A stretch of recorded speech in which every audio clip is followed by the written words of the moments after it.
भारत में उत्तराखंड राज्य के देहरादून में आदि और मानव नाम के दो भाई रहते थे। आदि अपने छोटे भाई मानव से आयु में 7 साल बड़े थे। वो दोनों बेहतरीन पेंटर थे। मानव हमेशा अपने बड़े भाई आदि की गाइडेंस में पेंटिंग बनाते थे। समय का चक्र चलता रहा और वक्त के साथ साथ मानव की पेंटिंग बेहतरीन होती गई। आदि हमेशा मानव की पेंटिंग में कोई ना कोई कमी बताते थे जिसे मानव दूर करते थे। मानव जब भी कोई पेंटिंग बनाते थे तो आदि कहते थे मानव इसमें इम्प्रूवमेंट की गुंजाइश है, और मानव अपनी नेक्स्ट पेंटिंग में और इम्प्रूवमेंट किया करते थे। यह सिलसिला कई सालों तक चला और मानव भारत के टॉप पेंटर्स में शामिल हो गए। उनकी देश विदेश में एग्जीबिशन लगने लगी। अब भी आदि अपने छोटे भाई को उनकी पेंटिंग्स में इम्प्रूवमेंट की गुंजाइश बताते थे।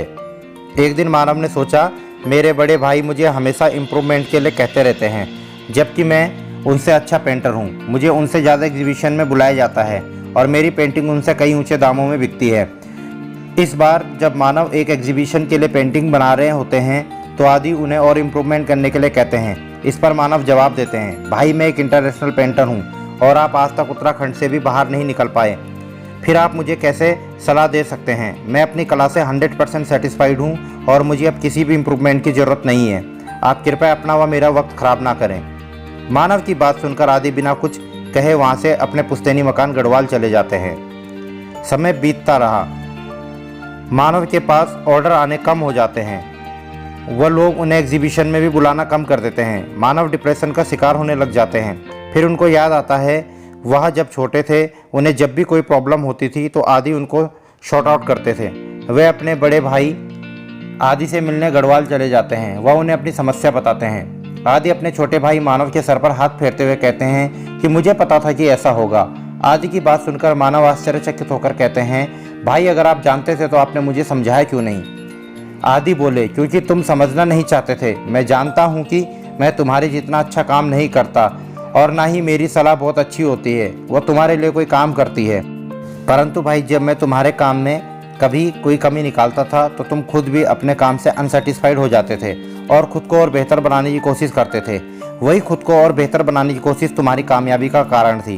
परंतु मेरे भाई मानव, जिस दिन तुमने मान लिया कि तुम सबसे बेस्ट पेंटर हो और तुम अपने काम से 100% सेटिस्फाइड हो, तुमने अपने काम को और बेहतर बनाने की गुंजाइश खत्म कर दी, जिसके कारण तुम्हारी ग्रोथ रुक गई और लोगों ने तुम्हें एग्जीबिशंस में बुलाना कम कर दिया, क्योंकि हर कोई पहले से बेहतर और बेहतर को ही पसंद करता है। आदि की बात मानव अब समझ चुके थे और उन्होंने अपने काम को और इम्प्रूव करना शुरू कर दिया, जिसके कारण कामयाबी फिर उनके कदम छूने लगी। आप भी अगर जीवन में सक्सेसफुल होना चाहते हैं तो खुद से अनसेटिस्फाइड होना सीख लीजिए, क्योंकि यही बात आपको आपके फील्ड में बेहतर बनाएगी। अपने आज को हमेशा अपने कल से बेहतर बनाने की कोशिश कीजिए। वह अपने में हमेशा इम्प्रूवमेंट की गुंजाइश रखिए। दोस्तों, हम अपने मानव इतिहास में जाएं तो हमने भी अपना सफ़र आदि मानव से शुरू किया था तथा आज भी खुद में गुंजाइश देखते हुए इम्प्रूवमेंट कर रहे हैं। वह मानव जाति हर प्राणी से सर्वश्रेष्ठ इसलिए मानी जाती है क्योंकि हम हमेशा से अपने में कुछ बेहतर की गुंजाइश रखते हैं। Friends, if you improve by 1% every day, within a year you will have improved by 365%। आपके इस बारे में क्या विचार है कमेंट में ज़रूर बताएं। अगर आपको हमारे वीडियोज़ अच्छे लगते हैं तो प्लीज़ लाइक, शेयर, कमेंट व सब्सक्राइब करें। धन्यवाद।